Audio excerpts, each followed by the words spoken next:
Je venais de gagner 150 millions de dollars et je me suis précipité pour le dire à mon mari, mais un délit de fuite m'a laissé hospitalisé. Il n'est jamais venu me rendre visite, disant, je ne perds pas mon temps avec une estropiée fauchée. Des semaines plus tard, il est entré avec sa nouvelle épouse. Je conduisais pour surprendre Marc avec le dîner quand le SUV a grillé le feu rouge et a tout changé. 2 jours inconsciente, 3 côtes cassées, et quand j'ai finalement appelé mon mari depuis mon lit d'hôpital, il a dit que j'étais pathétique et a raccroché.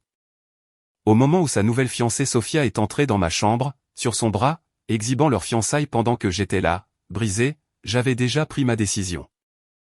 Ils pouvaient se moquer de moi, me rejeter, parader leur nouvelle vie devant moi. Rien de tout cela n'avait d'importance car dans mon tiroir de chevet, à côté des instructions de la perfusion de morphine et des formulaires d'assurance, se trouvait un billet de loterie d'une valeur de 150 millions de dollars dont Marc ignorait tout. Et je compte bien le garder ainsi. La lumière du matin filtrait à travers les rideaux de notre chambre, projetant des rayures dorées sur l'espace vide où Marc aurait dû dormir. J'ai suivi du bout des doigts les draps frais, sachant déjà quelle excuse viendrait plus tard. Une autre réunion d'affaires. Un autre dîner client. Une autre nuit où je mangerai des restes réchauffés seul en regardant Netflix. Grace, tu vas être en retard, me suis-je murmuré en sortant du lit et en trébuchant vers la douche. Mon reflet me surprenait parfois. 32 ans. Des cernes sous des yeux noisettes qui pétillaient autrefois davantage. Des cheveux bruns qui avaient besoin d'être coupés. Je ne pouvais pas vraiment me le permettre ce mois-ci. Superviseur du service client dans une entreprise technologique, ça a l'air impressionnant jusqu'à ce que vous réalisiez que cela signifie gérer des appels en colère toute la journée tout en gagnant à peine assez pour couvrir le prêt hypothécaire de notre modeste maison de 2 chambres à Riverside Heights. La cuisine sentait encore faiblement ma tentative d'hier soir de poulet parmigiana. Marc avait pris 3 bouchées avant de repousser son assiette. C'est un peu sec, vous ne trouvez pas, avait-il dit, consultant son téléphone. Peut-être suivre la recette la prochaine fois au lieu d'expérimenter. J'aurais voulu lui dire que suivre des recettes nécessitait d'avoir tous les ingrédients, ce qui nécessitait de l'argent que nous n'avions pas après que sa dernière opportunité d'investissement ait échoué. Mais discuter avec Marc était devenu inutile. Il retournait la situation, la ramenait à mon manque de foi en sa vision, mon incapacité à voir la situation dans son ensemble. Mon téléphone a vibré. Un SMS de Rachel, ma meilleure amie depuis l'université. Café après le travail. Tu avais l'air fatigué hier. Tout va bien? J'ai tapé rapidement. Je ne peux pas aujourd'hui. Je remplace Jennifer. Peut-être vendredi. 3 points sont apparus puis ont disparu. Rachel savait qu'il ne fallait pas insister, mais je pouvais sentir son inquiétude à travers l'écran. Elle laissait tomber des indices ces derniers temps, des observations prudentes sur la façon dont Marc me parlait lors des dîners, comment il semblait toujours avoir un autre endroit où aller quand j'avais besoin de lui. Au travail, les heures se sont brouillées. Client en colère après client en colère, chacun convaincu que son problème était la crise la plus importante de l'univers. Pendant ma pause déjeuner, je me suis assise dans ma voiture et j'ai mangé une barre de céréales, regardant les autres passer avec leur tasse Starbucks et leur sac de créateur. Quand étais-je devenu invisible? Quand mes rêves s'étaient-ils réduits à simplement passer une autre journée? Mon téléphone a sonné. Numéro inconnu, mais indicatif local. Bonjour, est-ce Grace Thompson? La voix était professionnelle, nette. Oui. Qui appelle? Madame Thompson. Je m'appelle Richard Hartley du cabinet d'avocats Hartley et Associés. J'appelle concernant une participation à la loterie que vous avez soumise il y a environ 4 mois. Mon cœur a fait un bond.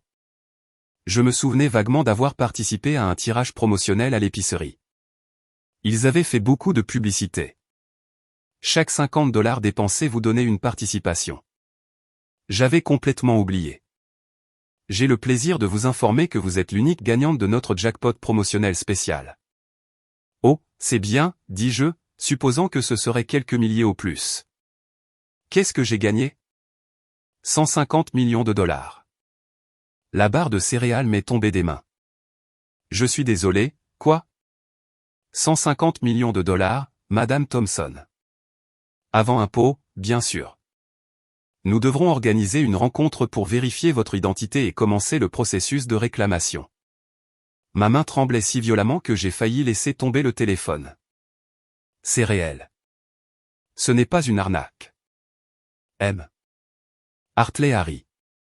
Très réel, Madame Thompson. Je comprends votre choc. Prenez votre temps. Nous devrons nous rencontrer dans les prochains jours pour commencer la paperasse. Pouvons-nous fixer quelque chose? Le reste de la conversation fut un brouillard. Code de vérification, heure de rendez-vous, avertissement de garder la confidentialité jusqu'à l'annonce officielle. Quand j'ai raccroché, je suis resté assise en silence complet pendant 5 minutes, puis j'ai éclaté en sanglots, des sanglots de joie, des sanglots de terreur, des sanglots d'incrédulité. Marc, je devais dire à Marc. Non, je devais le surprendre. Cela allait tout changer. Il était tellement stressé par l'argent, tellement frustré par notre situation. Cela allait tout régler. Nous pourrions enfin être heureux à nouveau, comme nous l'étions au début, quand il m'apportait des fleurs juste parce que c'était mardi, quand il dansait avec moi dans la cuisine pendant que le dîner cuisait. J'ai conduit à la maison plus tôt, disant à ma superviseure que je me sentais malade. Pas tout à fait un mensonge. Mon estomac faisait des bonds. À l'épicerie, j'ai maximisé ma carte de crédit, achetant des steaks, du vin, le dessert préféré de Marc. J'ai mis la table de la salle à manger avec notre vaisselle de mariage, le truc que nous n'utilisions jamais. J'ai même trouvé les bougies de notre 5e anniversaire rangées dans un tiroir. À 19h, tout était parfait. La maison sentait bon. Je me suis changé pour porter la robe bleue que Marc avait autrefois dit rendre mes yeux pareils à l'océan. J'avais répété comment lui dire une douzaine de fois devant le miroir. Mon téléphone a vibré. Marc. Salut, je vais être en retard. Morrison veut revoir les projections trimestrielles. Trop tard? J'essaie de garder la déception hors de ma voix. Je ne sais pas, Grace. Tard. Pourquoi as-tu toujours besoin d'heures exactes pour tout? J'ai préparé le dîner. Ton préféré. Une pause. Garde-moi juste une assiette. Je la réchaufferai en rentrant. Marc, j'ai quelque chose d'important à te dire. Quelque chose d'incroyable. Ça peut attendre? Je suis littéralement en train d'entrer dans cette réunion. Ne sois pas dramatique, Grace. Quoi que ce soit, ça peut attendre. La ligne s'est coupée. Je me suis assise à la table parfaitement dressée pendant 1 heure, regardant les bougies se consumer. La nourriture a refroidi. Le vin est resté non ouvert. À 21h, j'ai éteint les bougies et j'ai commencé à ranger. Mais l'excitation ne voulait pas mourir. Je ne pouvais pas attendre. Je devais le lui dire en personne. Voir son visage quand il réaliserait que nos difficultés étaient terminées. Je savais où se trouvait le bureau de Morrison au centre-ville, dans le bâtiment Fletcher. Marc l'avait montré une fois, se plaignant du stationnement. Si leur réunion durait aussi tard, peut-être pourrais-je les rattraper en sortant. Nous pourrions aller quelque part, prendre un verre, et je pourrais lui dire alors. Le trajet jusqu'au centre-ville a duré 20 minutes. Le parking du bâtiment Fletcher était presque vide. Je me suis garé et j'ai pris l'ascenseur pour l'étage de Morrison, mon cœur battant d'anticipation, mais la suite de bureaux était sombre, la réception vide. Confuse, je suis retourné à ma voiture. Peut-être qu'ils étaient allés dîner pour discuter d'affaires. Marc faisait ça parfois. Je suis sorti du parking, me dirigeant vers la maison, quand j'ai réalisé que j'avais pris un mauvais virage. La rue était inconnue, étroite, bordée d'entrepôts. Je cherchais un endroit pour faire demi-tour quand je les ai vus. Le SUV est sorti de nulle part, grillant le feu rouge à ce qui devait être 100 km/h. J'ai eu juste le temps de voir le visage du conducteur, jeune, paniqué, avant que le monde n'explose en chaos. L'impact m'a projeté sur le côté. Du verre a plu sur moi comme une pluie mortelle. L'airbag a frappé mon visage avec la force d'un coup de boxeur professionnel. J'ai entendu le craquement sinistre du métal. J'ai senti mon corps heurter la portière. Puis rien que des bourdonnements dans mes oreilles et le goût de cuivre dans ma bouche. À travers le brouillard, j'ai entendu des voix. Quelqu'un criait à propos de composer le 911. Une autre personne disait quelque chose sur un délit de fuite. J'ai essayé de parler pour leur dire à propos de Marc, à propos de l'argent, à propos de la surprise qui ne se réaliserait jamais. Mais l'obscurité rampait sur les bords de ma vision. La dernière chose dont je me souvenais était le son des sirènes et quelqu'un disant « Restez avec nous, madame. L'aide arrive ». La première chose que j'ai remarquée fut le bip. Régulier, rythmique, agaçant. Puis est venue la douleur, une douleur généralisée qui me donnait envie de sombrer à nouveau dans l'inconscience. Mes yeux étaient lourds comme du plomb, mais je les ai ouverts de force. Plafond d'hôpital, carreaux blancs, lumière fluorescente qui rendait tout aspect dur et clinique. J'ai essayé de tourner la tête et j'ai halté à la douleur vive qui a traversé mon cou. Doucement, ma chérie. Une infirmière est apparue dans ma vision périphérique, son visage gentil mais fatigué. Vous êtes à Riverside, général. Vous étiez inconsciente depuis presque 2 jours. Vous vous souvenez de ce qui s'est passé? Accident? J'ai croqué, ma gorge ressemblant à du papier de verre. Le SUV. C'est ça. Vous avez eu de la chance d'être en vie. Multiples contusions, 3 côtes cassées, une commotion cérébrée et une fracture de la cheville gauche, mais vous allez vous en sortir. Mon mari, Mark Thompson, quelqu'un l'a appelé? L'expression de l'infirmière a légèrement changé. Nous avons essayé de joindre votre contact d'urgence. Aucune réponse encore, mais ne vous inquiétez pas. Parfois, ces choses prennent du temps. 2 jours. Mark n'avait pas répondu depuis 2 jours. Même s'il était en colère que j'ai interrompu sa réunion, l'hôpital appelant aurait dû attirer son attention. Pouvez-vous réessayer, s'il vous plaît? Elle hocha la tête et partit. 20 minutes plus tard, elle est revenue avec le téléphone. Je l'ai eu en ligne. Mark. Grace. Sa voix était plate, agacée. Qu'est-ce qu'il y a? Je suis à l'hôpital. Il y a eu un accident, un chauffard en délit de fuite. Gracie, je ne peux pas m'occuper de ça maintenant. Les mots ont frappé plus fort que le SUV. Quoi? Mark, je suis blessé. J'étais inconsciente pendant 2 jours. Et qu'est-ce que je suis censé faire à ce sujet? Je suis au milieu de quelque chose d'important. J'ai besoin de toi ici, s'il te plaît. Et j'ai toujours cette nouvelle à te raconter. Je n'ai pas le temps pour ça, Grace. Et je n'ai certainement pas l'argent pour les factures médicales parce que tu ne peux même pas traverser la rue en toute sécurité. Débrouille-toi. La ligne s'est coupée. J'ai fixé le téléphone avec incrédulité. L'infirmière me l'a gentiment retiré des doigts figés, son visage soigneusement neutre. Les hommes réagissent parfois étrangement au stress, dit-elle doucement. Il va se calmer, mais il ne l'a pas fait. Les jours se sont brouillés. Des séances de kinésithérapie qui me faisaient pleurer de douleur. Des repas que je n'avais pas le goût, des nuits à fixer le plafond en rejouant cet appel téléphonique. Les informations sur le billet de loterie étaient dans mon sac qui avait été récupéré de ma voiture et se trouvait dans le tiroir de chevet. 150 millions de dollars et mon mari ne pouvait même pas prendre la peine de venir. Le 5e jour, Rachel a fait irruption, son visage un masque d'horreur. Grace, oh mon Dieu, je reviens juste de mon voyage d'affaires. J'ai vu le reportage sur l'accident. Pourquoi Mark ne m'a pas appelé? Je ne pouvais pas soutenir son regard. Il a été occupé. Occupé? Tu es à l'hôpital. Rachel, s'il te plaît. Pas maintenant. Elle s'est assise au bord de mon lit, me prenant la main. Pendant un moment, nous sommes restés assis en silence. Puis elle a sorti son téléphone. Je dois te montrer quelque chose. Je suis désolé, mais tu dois voir ça. La publication Instagram datée d'il y a 3 jours. Mark a Romano, ce restaurant italien cher. Nous ne pouvions jamais nous permettre son bras autour d'une femme, jeune, peut-être 25 ans, avec des cheveux noirs brillants et une robe rouge qui coûtait probablement plus que mon salaire mensuel. La légende disait, célébrer nos fiançailles avec ma magnifique Sophia. Parfois, il faut faire place au nouveau en se débarrassant de l'ancien. Le tampon de date montrait qu'il avait été publié 3 jours après mon accident. C'est impossible, ai-je murmuré. Nous sommes toujours mariés. Rachel a glissé vers une autre photo.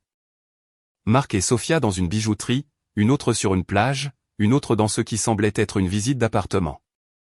Tout publié la semaine dernière pendant que j'étais là, brisé et seul. Grace, il y a plus. Les gens commentent. Apparemment, Il dit à tout le monde que vous êtes séparés depuis des mois, que vous divorcez, que c'est vous qui avez quitté la pièce. Mais ce n'est pas vrai. Rien de tout cela n'est vrai. Je sais, ma chérie. Je sais. Il ne peut pas être fiancé. Nous sommes toujours mariés. C'est de la bigamie. Rachel s'est mordu la lèvre. À moins qu'il ne l'appelle juste sa fiancée tout en prévoyant de divorcer de toi. Grace, a-t-il déposé des papiers? J'ai secoué la tête, puis j'ai grincé de douleur. Rien. Nous étions bien. Je veux dire, pas bien, mais nous étions mariés. J'allais lui dire. Je me suis arrêté.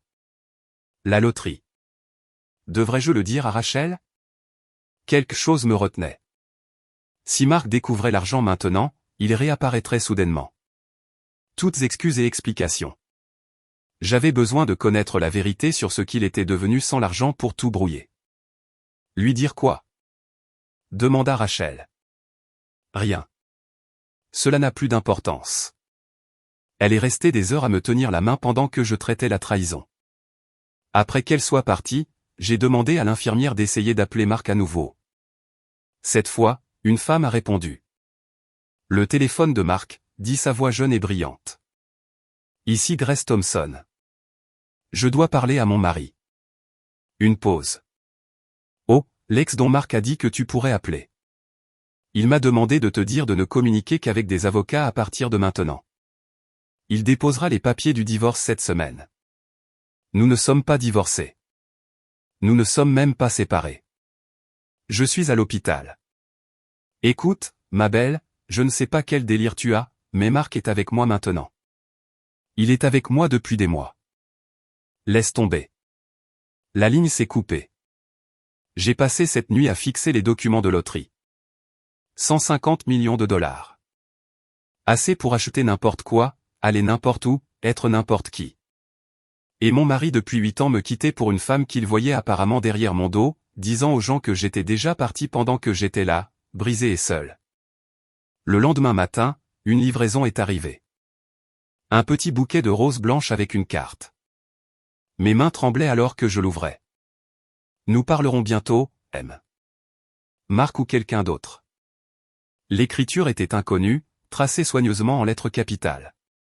Les roses étaient chères, pas du genre épicerie qu'il apportait habituellement quand il avait des ennuis. Cela ne ressemblait pas au style de Marc, mais là encore, apparemment, je ne connaissais plus du tout Marc. J'ai glissé la carte dans le tiroir avec les papiers de loterie. Quel que soit le jeu qui se déroulait, j'aurais besoin d'être plus intelligente cette fois. Plus de confiance aveugle. Plus de présumer que l'amour signifiait loyauté. L'infirmière est entrée pour mes médicaments de l'après-midi. Vous guérissez bien, dit-elle. Encore une semaine ou deux et vous serez prête pour la thérapie ambulatoire. Bien, dis-je, réussissant un petit sourire.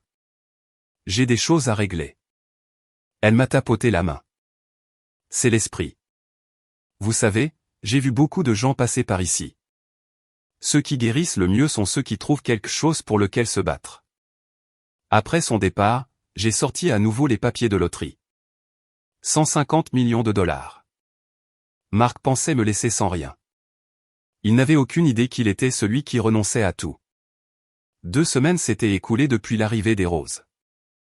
2 semaines de kinésithérapie, d'apprentissage de la marche avec des béquilles, d'esquive des questions des infirmières bien intentionnées sur pourquoi mon mari ne venait jamais. J'étais devenue bonne au sourire poli, à l'excuse ville voyage pour le travail qui ne trompait personne. Je pratiquais la marche dans le couloir quand Nancy, mon infirmière de jour préférée, est apparue avec une expression étrange. Grace, vous avez des visiteurs. Des visiteurs, au pluriel. Rachel était à Seattle pour une conférence et mes parents étaient toujours en croisière d'anniversaire en Europe. Qui? Votre mari est là avec quelqu'un. Mon sang s'est glacé. J'ai serré plus fort mes béquilles. Je ne veux pas le voir. Nancy m'a doucement touché le bras. Je peux les renvoyer si vous voulez, mais ma chérie, parfois faire face aux choses de front nous apporte la clôture dont nous avons besoin. Je voulais être faible. Je voulais me cacher dans ma chambre et prétendre que Marc n'existait pas. Mais quelque chose en moi, peut-être le même entêtement qui m'avait permis de traverser ces semaines infernales, m'a fait redresser les épaules. Bien. Donnez-moi 5 minutes pour retourner dans ma chambre. Je suis retourné, me installant sur la chaise près de la fenêtre plutôt que sur le lit. Je ne lui ferai pas face allongée. J'ai passé mes doigts dans mes cheveux, redressé ma robe d'hôpital. C'était ridicule, de me soucier de mon apparence pour un homme qui m'avait abandonné, mais je ne pouvais pas m'en empêcher. La porte s'est ouverte et Marc est entré comme s'il possédait l'endroit. 3 semaines depuis que je l'avais vu et il avait l'air différent. Nouvelle coupe de cheveux, costume cher que je n'avais jamais vu auparavant. Une montre qui n'était certainement pas la Timex que je lui avais achetée pour Noël. Derrière lui se trouvait Sophia. Encore plus magnifique en personne que sur les photos. Genre de créateur, chemisier en soie, diamant aux oreilles qui captaient la lumière. Grace, dit Marc, son ton comme s'il saluait une connaissance occasionnelle. Tu as l'air d'avoir été renversé par une voiture. J'ai gardé ma voix stable, calme. Oui, ça arrive quand un SUV vous renverse. Il a eu l'audace de rire. Toujours cette langue bien pendue. Je vois. Voici Sophia, ma fiancée. Fiancée. Donc, il continuait à mentir. Sophia a tendu la main. Ongles parfaitement manucurés peints en rouge foncé.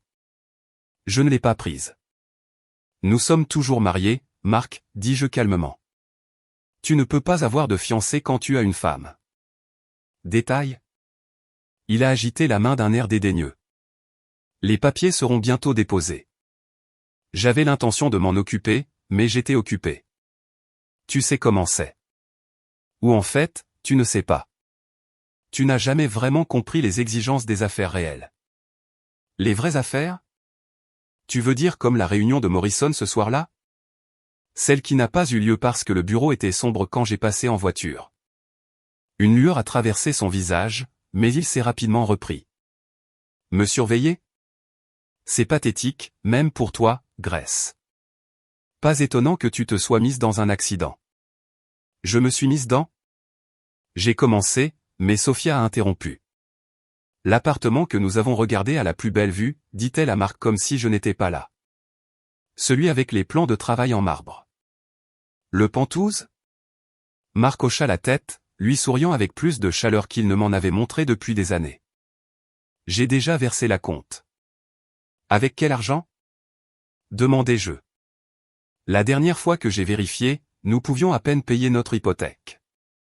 Le sourire de Marc est devenu cruel. Les choses changent quand on enlève le poids mort de sa vie. La famille de Sophia a des relations. De l'argent réel, pas comme vos tentatives pathétiques de budgétisation avec des coupons d'épicerie. Tu avais l'air si fragile, ajouta Sophia, sa voix sucrée, mais ses yeux froids.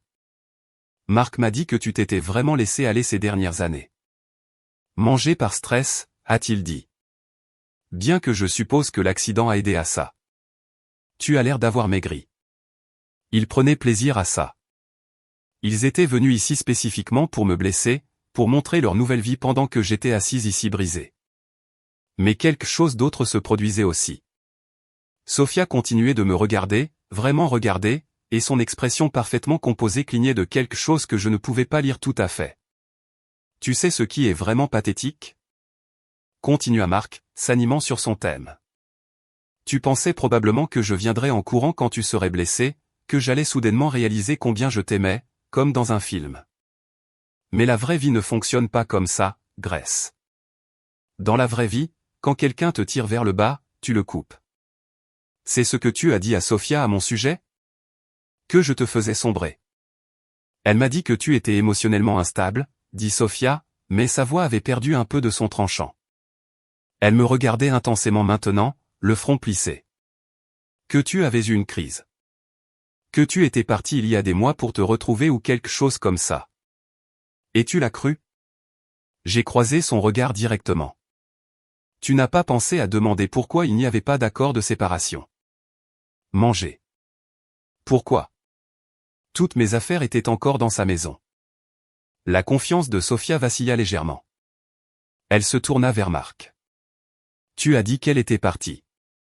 Elle était pratiquement déjà partie de toute façon, dit Marc avec douceur.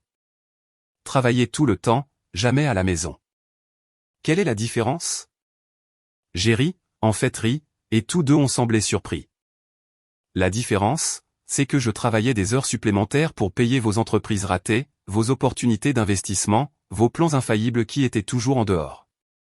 Tu vois, Marc se tourna vers Sophia, amer, négatif. Non. Mais Sophia ne le regardait plus. Elle s'était rapprochée de moi, ses yeux cherchant mon visage avec une intensité qui me mettait mal à l'aise. Où as-tu grandi?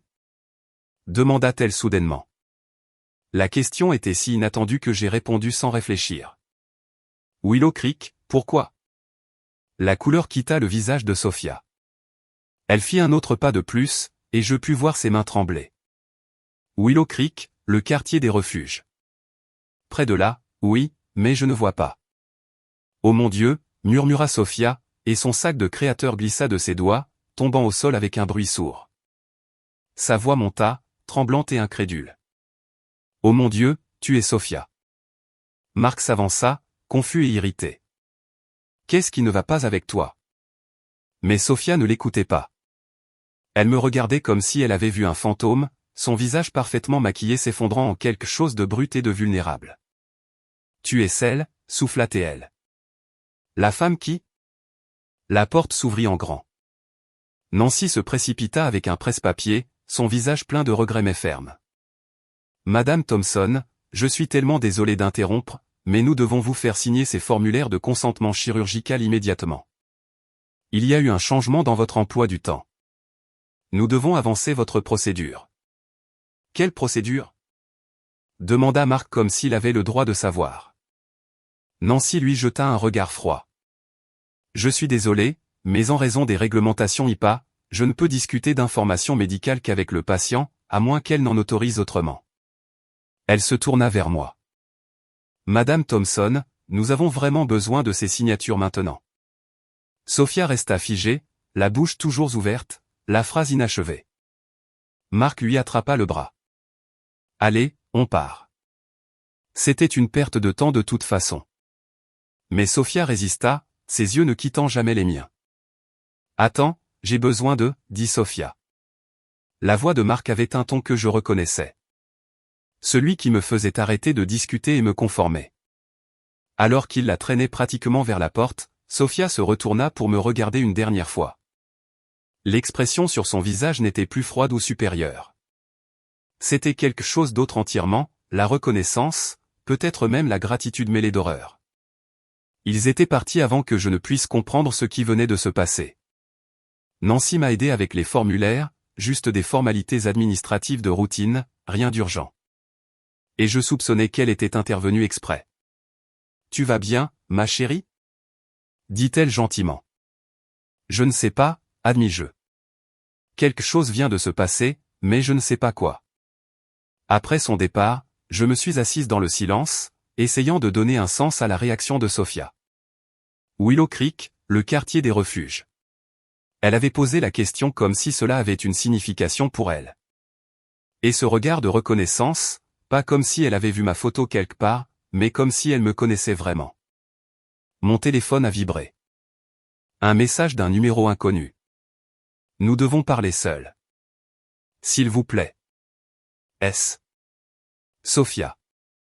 D'une manière ou d'une autre, elle avait obtenu mon numéro. J'ai fixé le message pendant un long moment, puis je l'ai supprimé. Quel que soit le jeu auquel il jouait, je ne voulais pas en faire partie. Mais alors que je me couchais cette nuit-là, je ne pouvais pas me sortir de l'image de son visage à ce moment précis avant que Nancy n'intervienne. Elle était sur le point de dire quelque chose qui la terrifiait visiblement. Quelque chose qui avait complètement brisé son sang-froid. Qui était Sophia, vraiment? Et que savait-elle de moi que je ne me souvenais pas? Le papier de loterie pesait lourd dans mon tiroir de chevet, mon secret toujours en sécurité. Mais maintenant, il y avait un autre secret en jeu. Un que je ne comprenais pas encore. Un qui avait fait que la nouvelle fiancée confiante de Marc me regardait avec quelque chose qui ressemblait presque à de l'admiration ou de la culpabilité. Le message de Sophia me hantait pendant 3 jours avant qu'elle ne se représente. Cette fois, elle est venue seule. J'étais dans la salle de kinésithérapie en serrant les dents pendant les exercices des jambes quand Nancy est apparue. Cette jeune femme est de retour. Celle qui était avec votre mari. Elle dit que c'est important. Ma première réaction fut de refuser, mais la curiosité l'emporta. Envoyez-la dans ma chambre. J'y serai dans 10 minutes. Quand je suis retourné en béquille, Sophia était assise sur la chaise visiteur, et elle ne ressemblait en rien à la femme polie qui s'était tenue aux côtés de Marc il y a 3 jours. Ses cheveux étaient tirés en une simple queue de cheval. Pas de vêtements de créateur, juste un jean et un pull simple. Pas de bijoux sauf de petites boucles d'oreilles en argent dans ses oreilles. Elle avait l'air plus jeune comme ça, vulnérable même. « Merci de me recevoir », dit-elle calmement. « Je sais que je ne le mérite pas après la façon dont j'ai agi. Pourquoi êtes-vous ici ?» Elle tordit ses mains sur ses genoux. « Je dois te dire quelque chose à propos de ce jour où tu as demandé à propos de Willow Creek. Mais d'abord, j'ai besoin de savoir, as-tu jamais fait du bénévolat au refuge pour femmes là-bas il y a environ 10 ans ?» Mon souffle s'arrêta. J'avais fait du bénévolat là-bas juste après l'université. Tous les week-ends pendant près de 2 ans jusqu'à ce que Marc me convainque que c'était trop dangereux, trop de temps loin de lui. Oui. Pourquoi? Les yeux de Sophia se remplirent de larmes. Je le savais. Au moment où je t'ai vraiment regardé, je l'ai su, mais je ne pouvais pas y croire. Tu ne te souviens pas de moi, n'est-ce pas?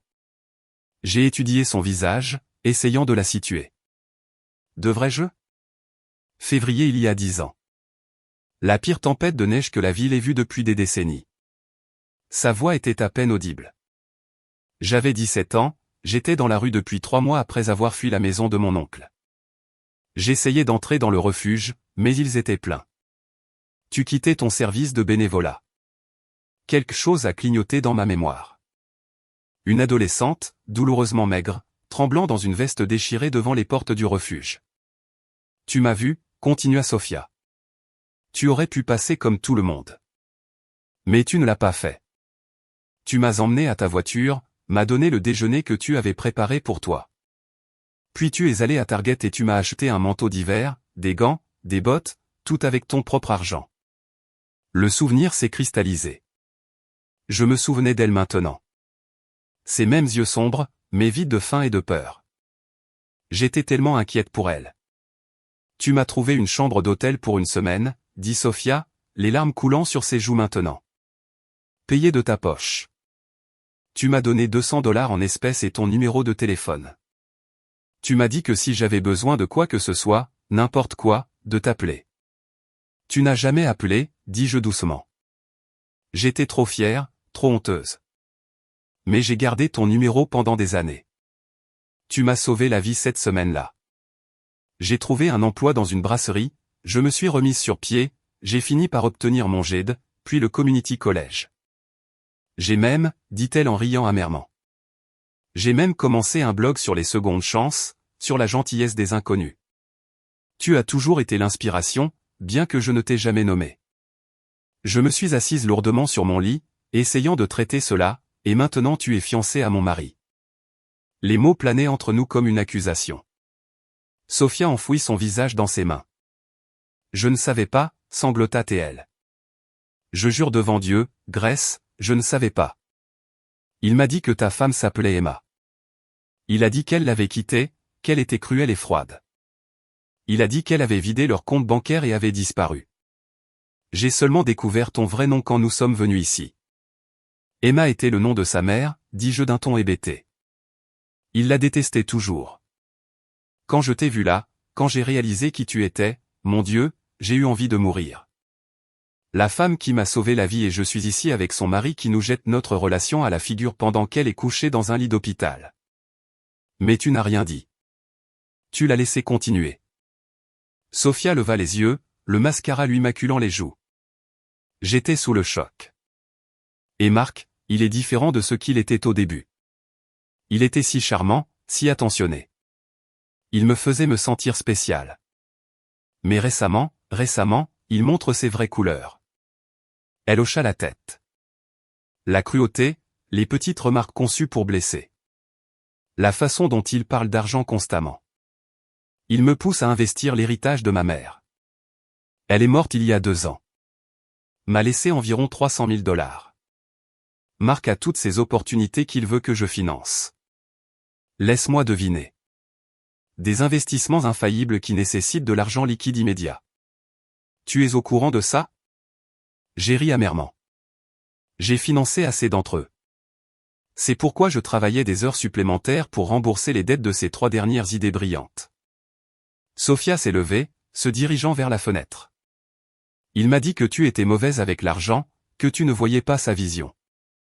Sa vision impliquait généralement des schémas pour s'enrichir rapidement qui étaient lourds sur le rapide et légers sur le riche. Elle se retourna vers moi. Grace, je dois te dire autre chose.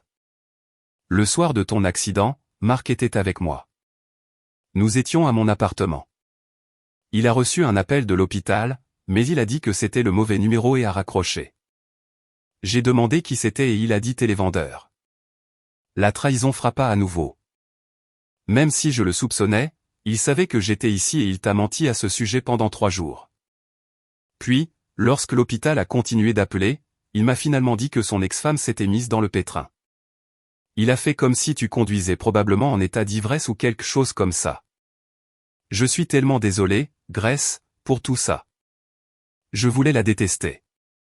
Ce serait plus facile, mais en la regardant, cette femme qui avait autrefois été cette adolescente désespérée que j'avais essayé d'aider, je ne pouvais pas le faire. Il y a autre chose, dit Sofia, cherchant dans son sac. Elle en sortit un petit enregistreur. Après être parti d'ici la dernière fois, Marc était furieux de ma réaction. Il a fait un discours dans la voiture à ton sujet, sur la façon dont tu étais pathétique, comment il avait gaspillé les meilleures années de sa vie avec toi, comment l'accident était la meilleure chose qui aurait pu arriver parce que maintenant il pourrait demander le divorce sans avoir l'air d'être le méchant. Tu l'as enregistré? Je l'enregistre depuis une semaine. Depuis que j'ai commencé à remarquer des incohérences dans ces histoires, Grace, il ne te quitte pas seulement. Il prévoit de réclamer l'abandon. Dire que tu es parti il y a des mois. Il a un ami avocat qui va antidater des documents. Il veut prendre la maison, tout. La pièce a légèrement tourné, mais c'est de la fraude. Il s'en fiche. Il dit, tu ne te battras pas parce que tu ne peux pas te permettre un avocat. Il a même ri à ce sujet. J'ai pensé aux billets de loterie dans mon tiroir. 150 millions de dollars peuvent acheter beaucoup d'avocats, mais j'ai gardé le silence. Sofia, pourquoi me dis-tu ça? Elle s'est rassise, croisant mon regard directement. Parce que tu m'as sauvé une fois. Parce que je te dois tout. Et parce que... Elle prit une respiration tremblante. Parce que je comprends enfin ce qu'est vraiment Marc. Il m'utilise pour mon argent, tout comme il t'a utilisé pour le tien. La seule différence, c'est que j'ai plus d'argent, alors quitte-le. Je vais le faire, mais d'abord, je veux t'aider à le coincer. Assure-toi qu'il ne puisse pas faire ça à quelqu'un d'autre. Elle tenait l'enregistreur. J'ai assez là-dedans pour l'enterrer au tribunal. Ses partenaires commerciaux fuiraient s'ils entendaient comment il parle vraiment d'eux. Sa réputation serait détruite. Pourquoi ferais-tu ça? Tu pourrais simplement t'en aller. Sofia se leva et pendant un instant, je vis la force qui l'avait aidé à survivre dans la rue à 17 ans. Parce qu'il y a 10 ans, une étrangère m'a montré qu'il y avait encore des gens bons dans le monde. Cette femme méritait mieux que Mark Thompson alors, et elle mérite justice maintenant. Elle sortit une carte de visite. C'est mon vrai numéro, pas le téléphone que Marc surveille.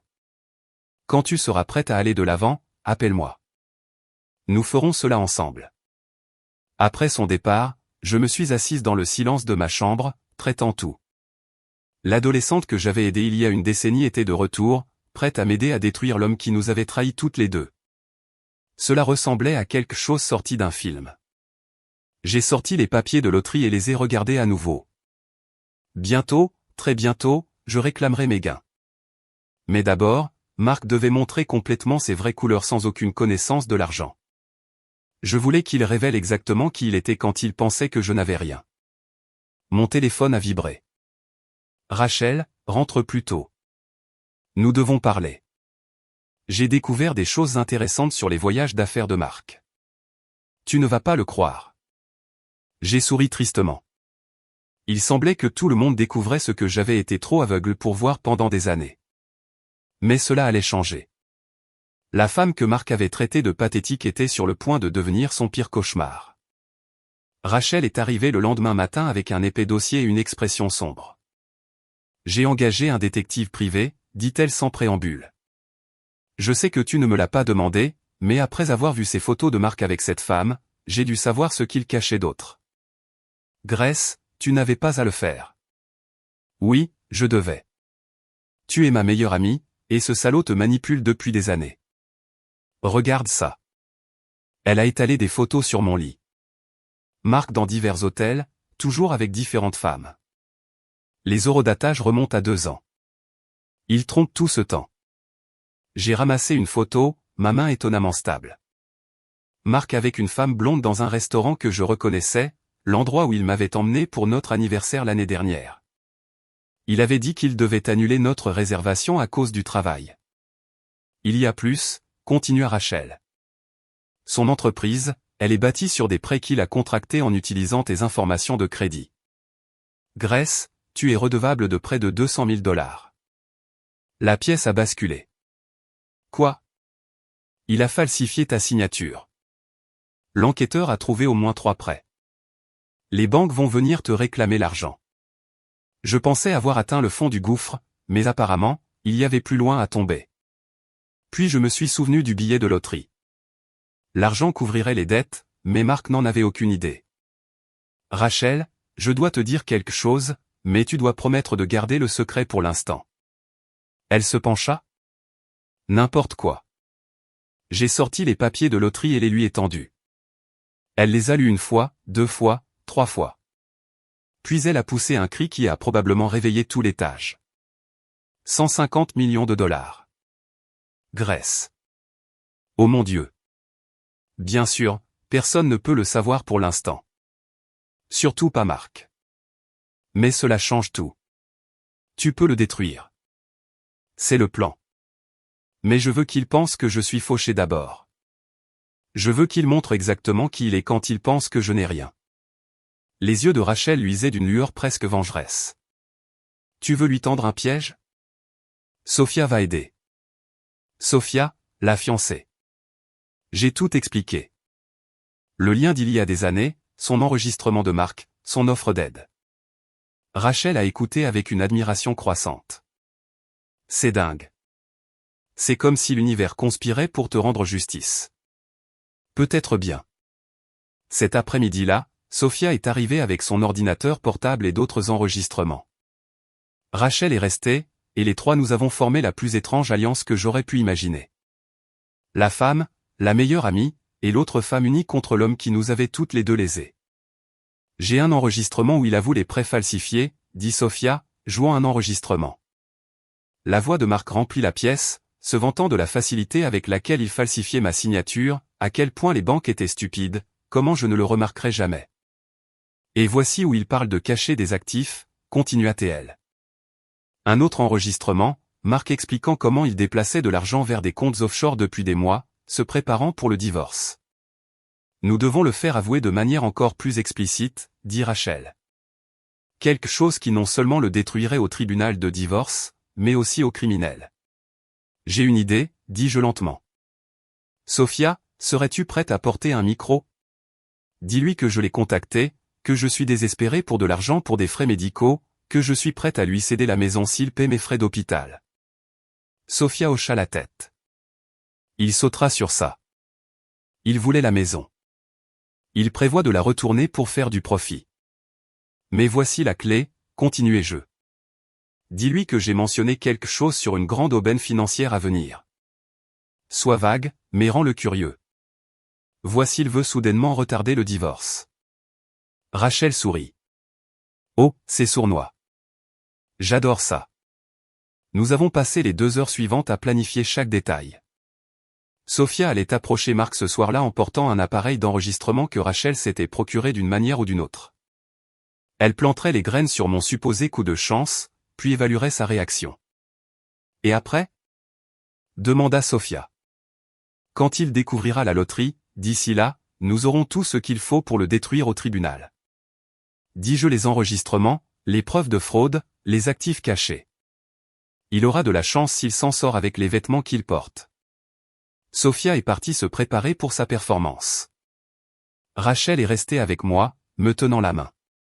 Tu sais quelle est la meilleure partie? Dit-elle. Il pense qu'il est si intelligent. Il pense qu'il s'en est sorti avec tout. L'orgueil précède la chute. Je cite, dit-elle, plus comme l'orgueil précède une catastrophe de 150 millions de dollars. Ce soir-là, mon téléphone vibra avec des SMS de Sofia. Il a tout gobé. Il m'a fait parler des prêts. Il a avoué avoir planifié l'histoire d'abandon. Tu devrais voir sa tête à propos de l'indice de l'aubaine. Il parle déjà de réconciliation. 2 heures plus tard, elle a appelé. Grace, tu dois entendre ça. Elle a joué l'enregistrement au téléphone. La voix de Marc, parfaitement claire. Si elle a de l'argent qui arrive, peut-être que je devrais ralentir le divorce. L'affaire traînait un peu. Elle est toujours stupide en matière de finances. Probablement qu'elle ne sait même pas qu'elle doit déclarer ses actifs pendant la procédure. Je pourrais la faire mettre tout ce que c'est dans un compte joint, puis le vider. Elle ne le verrait jamais venir. Tu as compris ça? Demanda Sofia. Chaque mot. Il y a plus. Il veut venir te voir demain. Jouer le mari inquiet. Il a vraiment utilisé le mot réconciliation. Je souris, bien que cela semblait assez tranchant pour couper. Dis-lui que les heures de visite sont de 14h à 16h. Je serai prête. Après avoir raccroché, j'ai passé un autre appel à Richard Hartley. L'avocat de la loterie. M. Hartley, c'est Grace Thompson. Je suis prête à réclamer mon prix, mais je dois le faire discrètement pour l'instant. Pas de médias. Pas d'annonce. Pouvons-nous faire ça? Absolument, Madame Thompson. Nous pouvons garder cela confidentiel jusqu'à ce que vous soyez prête. Quand aimeriez-vous vous rencontrer? Demain matin, si possible. Je suis à l'hôpital, mais je peux demander à mon ami d'apporter la documentation. Je peux venir vous voir, Madame Thompson. 10 heures. Parfait. J'ai raccroché et j'ai regardé le plafond. Demain, Marc arriverait en pensant qu'il allait m'arnaquer de l'argent que je n'avais même pas encore. Au lieu de cela, il allait entrer dans un piège préparé depuis des années. Tu vas bien? Demanda Rachel. Mieux que bien. Pour la première fois depuis des années, je me sens moi-même à nouveau. Bien, parce que demain, Mark Thompson apprendra ce qui arrive quand on sous-estime Grace Williams. Thompson, corrigez-je, mais pas pour longtemps. Le matin arriva, clair et net. Richard Hartley arriva exactement à 10 heures avec une mallette et un sourire chaleureux. Rachel monta la garde à la porte pendant que nous nous occupions de la paperasse. Félicitations, Madame Thompson, dit-il alors que je signais le dernier document. L'argent sera sur votre compte d'ici la fin de la journée. Après impôt, vous vous attendez à environ 92 millions de dollars. Plus qu'assez, murmurai-je. J'ai également pris la liberté d'organiser le conseiller financier et le comptable que vous avez demandé. Ils s'assureront que votre mari n'a aucun accès à ces fonds. Ex-mari, corrigez-je bientôt. Après le départ de Hartley, je me suis préparé pour la performance de Marc. Rachel m'a aidé à mettre de vrais vêtements au lieu d'une robe d'hôpital, un simple pull et un pantalon, mais mieux que d'avoir l'air d'une patiente. Sofia avait fait sa part. Maintenant, c'était à mon tour. Exactement à 14 heures, Marc est entré avec des fleurs. Œillet de supermarché, les bons marchés. Après 8 ans de mariage, il ne se souvenait même pas. J'étais allergique aux œillets. Grace. Sa voix suintait une fausse préoccupation. Tu as l'air bien mieux. J'ai été tellement inquiète. L'as-tu été? J'ai gardé ma voix neutre. Étrange façon de le montrer. Il s'est assis, tendant la main pour prendre la mienne. Je l'ai retirée. Je sais que j'ai été distant, dit-il, lançant ce qui était clairement un discours répété. Le stress du travail, la pression. Je l'ai mal géré. Mais te voir ici, penser que je pourrais te perdre, ça m'a fait réaliser ce qui est vraiment important. Et c'est quoi, Marc? Nous. Notre mariage, notre avenir ensemble. J'ai failli rire. Notre avenir? Tu veux dire le divorce que tu déposes? Il a eu l'audace de paraître blessé. C'était une erreur. Sophia ne signifie rien pour moi. Elle n'était qu'une distraction, une crise de la quarantaine. Tu es ma femme, Grace. L'amour de ma vie. L'amour de ta vie, que tu as appelé un perdant pathétique qui ne pouvait même pas traverser la rue en toute sécurité. Il a tressailli mais s'est rapidement repris. J'étais en colère, blessé. Tu t'éloignais de moi depuis des mois. Je travaillais des heures supplémentaires pour payer tes investissements ratés. Tu vois, c'est ce que je veux dire. Tu n'as jamais cru en ma vision, mais c'est du passé maintenant. Sophia m'a dit quelque chose d'intéressant, que tu mentionnais avoir un petit pécule. Un héritage peut-être. La voilà. La vraie raison de sa visite. Elle l'a fait? J'ai gardé mon visage vide. Je ne me souviens pas avoir mentionné ça. Peut-être que tu as oublié le traumatisme crânien et tout. Mais si c'est vrai, si nous sommes sur le point d'avoir un nouveau départ financier, cela ne mérite-t-il pas un nouveau départ pour nous aussi? Combien de dettes avons-nous, Marc? Quoi? Les prêts, les cartes de crédit, les investissements. Combien? Il s'est décalé inconfortablement. Peut-être 40 000. 50 au maximum. Essayez 200 000, y compris les prêts que vous avez contractés en mon nom sans ma permission. Son visage est devenu pâle. Je ne sais pas de quoi tu parles. Vraiment? Alors, tu n'as pas falsifié ma signature sur 3 demandes de prêts distinctes? Tu n'as pas utilisé mon numéro de sécurité sociale sans mon consentement parce que j'ai des copies des documents ici même. J'ai sorti le dossier que Rachel avait apporté et ses photos. Toi au Marriott avec Jennifer de la comptabilité, le Hilton avec le barman, le week-end romantique à Vegas pendant que je pensais que tu étais à une conférence. Comment as-tu eu ces enregistrements? J'ai sorti mon téléphone en jouant un des enregistrements de Sophia. Sa voix a rempli la pièce, se vantant de la facilité avec laquelle il était de me manipuler, de la stupidité des banques, de la façon dont je ne le remarquerai jamais. Marc s'est levé, son visage passant par des émotions, choc, rage, peur. Elle m'a enregistré. Elle a fait plus que ça. Elle est prête à témoigner de tout. Comment tu as menti sur notre séparation, comment tu as ignoré les appels de l'hôpital, comment tu caches des actifs sur des comptes offshore. Tu ne peux pas prouver tout ça au tribunal. En fait, je peux. Vous voyez, Marc, pendant que vous étiez occupé à planifier votre évasion avec mon argent, je préparais autre chose. M. Hartley, ai-je appelé. Richard Hartley est entré avec un autre homme en costume. C'est le détective Morrison, dit Hartley. Il est ici pour les accusations de fraude. Le détective Morrison? Marc a ri nerveusement comme si Morrison était le bureau où j'étais censé être la nuit de l'accident. Le détective sourit tristement. Mais c'est intéressant que vous mentionniez cela. Nous enquêtons sur vos demandes de prêts falsifiés depuis plusieurs semaines. Madame Thompson, l'accident a retardé nos plans d'arrestation. Arrestation? La voix de Marc s'est brisée. Fraude, falsification, usurpation d'identité. Vous encourez 5 à 10 ans, M. Thompson. Marc s'est tourné vers moi, son masque complètement tombé. Tu m'as piégé. Non, Marc. Tu t'es piégé toi-même. Je me suis juste assuré qu'il y ait des témoins. Qu'en est-il de l'argent? L'aubaine? Demanda Sophia. Oh, ça. J'ai souri gentiment. J'ai gagné à la loterie. 150 millions de dollars. La nuit de mon accident, je venais te dire que nous allions être riches au-delà de nos wildest rêves. Le regard sur son visage valait chaque instant de douleur que j'avais enduré. Une agonie pure et non diluée alors qu'il réalisait ce qu'il avait jeté. Mais voici la belle ironie. Continuai-je, si tu avais été un mari décent, si tu étais venu à l'hôpital, si tu avais montré la moindre once de compassion, je l'aurais partagé avec toi. 50-50e dans le divorce au moins. Mais tu n'as même pas pu faire semblant de t'en soucier, n'est-ce pas? Grace, s'il te plaît.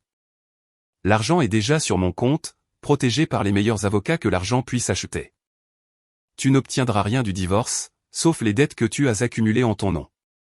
Et après le procès pénal, tu auras de la chance si quelqu'un fait encore affaire avec toi. Le détective Morrison s'avança. Mark Thompson, vous êtes en état d'arrestation pour fraude et usurpation d'identité. Vous avez le droit de garder le silence.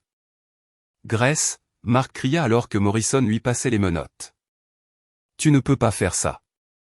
8 ans. Nous avons eu 8 ans ensemble.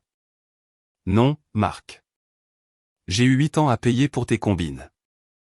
8 ans à être rabaissé, 8 ans à penser que je n'étais pas assez. Tu as eu 8 ans pour m'utiliser. Il y a une différence.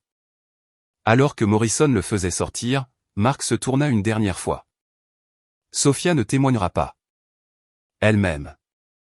Sophia entra à ce moment-là, attendant dans le couloir. Elle regarda Mark avec un mélange de pitié et de dégoût. En fait, j'ai déjà fait ma déclaration à la police, dit-elle calmement.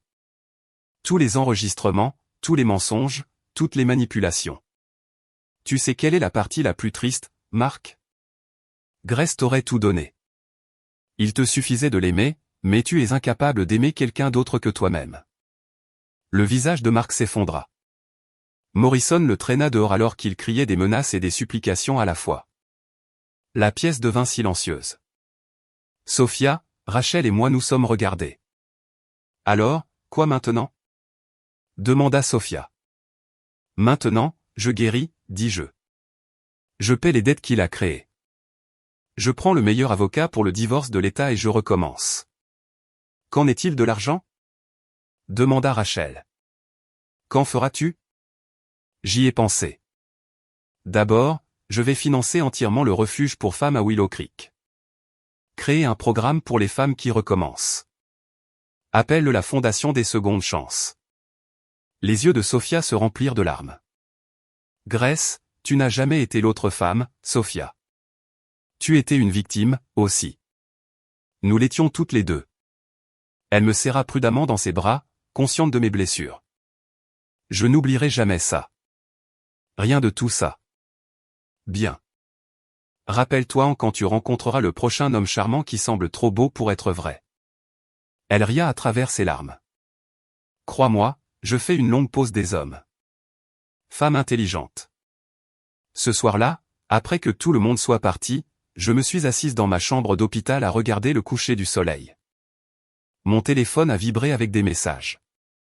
La nouvelle de l'arrestation de Mark s'était répandue rapidement. Ses partenaires commerciaux prenaient leur distance. Sa famille était sous le choc. La vie qu'il avait construite sur des mensonges était en train de s'effondrer. Mais je ne pensais plus à Mark. Je pensais à demain. À sortir de cet hôpital de mes propres pieds. À la maison que j'achèterais avec vue sur l'océan.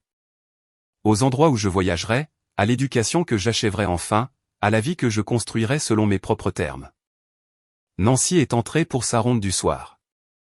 J'ai entendu dire que tu as eu une journée assez chargée. On peut dire ça. Ce beau mari de toi est revenu te rendre visite. Je souris. Ex-mari.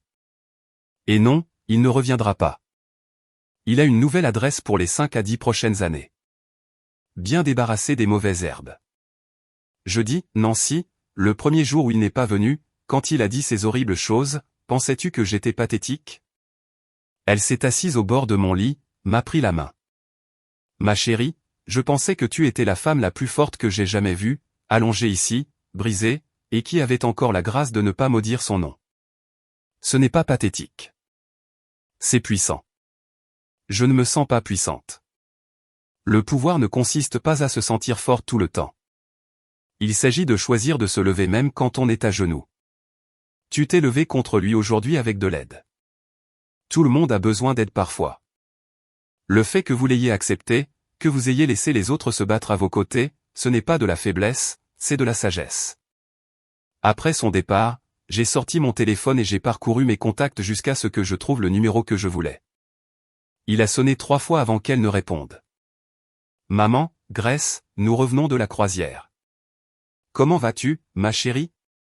Maman, j'ai tellement à te dire, mais d'abord, j'ai besoin que tu t'assoies. En racontant à ma mère tout, l'accident, la trahison de Mark, la loterie, l'arrestation, j'ai senti le dernier poids quitter mes épaules. Ces exclamations me firent sourire. Quand j'ai eu fini, elle pleurait.